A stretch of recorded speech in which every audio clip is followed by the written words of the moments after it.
بسم الله والصلاة والسلام على رسول الله. عزتمندو د ایران شیعه اسلامی نظام با اوس په دجالی نظام بدلیږي. دا خبره به ان قریب یو څو ورځو کې یا څو میاشتو کې تاسو ته معلوم شي. درې وجې به تاسو ته بیان کوم چې ولې دا نظام اوس ړنګېږي، دا رژیم بدلیږي. اوله وجه خو هغه ده چې محمد رسول الله صلی الله علیه وسلم فرمایلی دي: یتبع الدجال من یهود اصبهان 70,000. روانیږي به د دجال پسې د اصفهان د یهودانو 80,000 فوجیان. نو د دې حدیث نه دا معلومیږي چې ایران به د دجالي قوتونو مرکز جوړیږي او دلته به دجالي فوجیان تیاریږي. نو د دې وجه نه هم د ایران دا رژیم اوس چینج کیږي، د ملا نظام ایران کې نور ختمیږي. دو نورې وجې سیاسي دینی وجې دي. اوله وجه دا ده چې کوم حکومت که هر نظام وي هغه ته د اسلام نه زیات محترم دا نظام وي، نو دا حکومت هم خامخا ړنګېږي اگر که وخت پکې ولګي.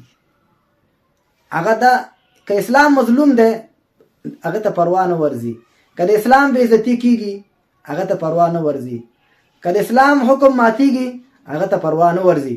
خو چې نظام و حکومت ته څوک خطر پېښوي او نظام و حکومت بې عزتي کېږي نو هغه نیول کېږي، هغه بندي کېږي، هغه وژل کېږي. نو داسې نظامونه هم پایښت نه لري.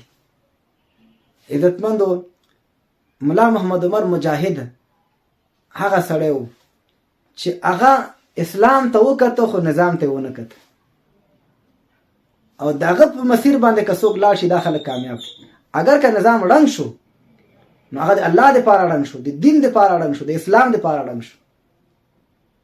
د رسول الله صلی الله علیه وسلم یو حدیث چې مسلمان با کافر ته نه ورکوي، د همدغه یو حدیث نه ټول افغانستان هغه قربان که، ټول نظام قربان که. نو دا اصل کې اوچتو همتونو والا خلکو کار دی چې د اسلام فکر هغه سره د نظام او د حکومت فکر نه. دا نظامونه خو د الله په لاس کې دي. که زه د نظام حفاظت وکم او د اسلام غم ونه کم نو د اسلام رالیږونکي ذات، د قرآن رالیږونکي ذات خو ما ساري کنه. درېیمه وجه دا ده چې کله یو حکومت د خلکو مادي ګټې په پام کې نیسي خو لیکن معنوي ګټو ته فکر نه کوي. د خلکو دین، د خلکو روحانیت، د خلکو حیا، د خلکو عزت د دې غم نه کوي، او خلکو ته برق، د خلکو سرکونه، د خلکو خوراکونه، د خلکو ژوند خالی همدې ته فکر کوي. نو دغه نظامونه هم پایښت نه لري. ایرانیانو همداسې وکړل، د بې حیایۍ مخه یې ونه نیوله، د فحاشي مخه یې ونه نیوله. په ایران کې چې په کومه کچه باندې زناګانې روانې وې او بېدیني روانه وه، د ښځو بهر وتلو، عیاش ګرځېدل، بېدینه ګرځېدل، هغه چا ته پته لګي چې څوک هملته ایران ته تللی دي او هلته وخت تېر کړی چې هلته بې حیایي په کوم حد کې و.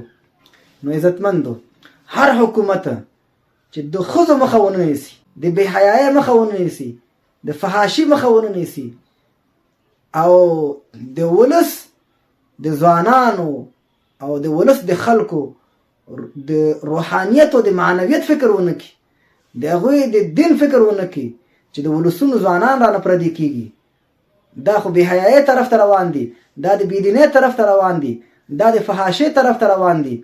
نو د هغې خلکو به انجام دا وي لکه اوس چې د ایران انجام کېدونکی دی. او دا به تاسو وګورئ کله چې دا نظام ړنګ شو، دا رژیم بدل شو، بیا به تاسو ته پته ولګي چې دا خبرې څومره حقې دي او دا خو رښتیا خبرې دي. نو عزتمندو، نو موږ له دا پکار دی چې موږ د اسلام غم وکړو او د خپلو ولسونو د روحانیت غم وکړو، او خپلو ولسونه څنګه د بېدینۍ او د فحاشۍ نه وګرځوو، اسلام صحیح معنا سره ورته معرفي کړو، د اسلام خوبیانې ورته معرفي کړو، دعوتګران وروزو، د ولسونو په روحانیت باندې کار وکړو، نو بیا به موږ نجات مومو.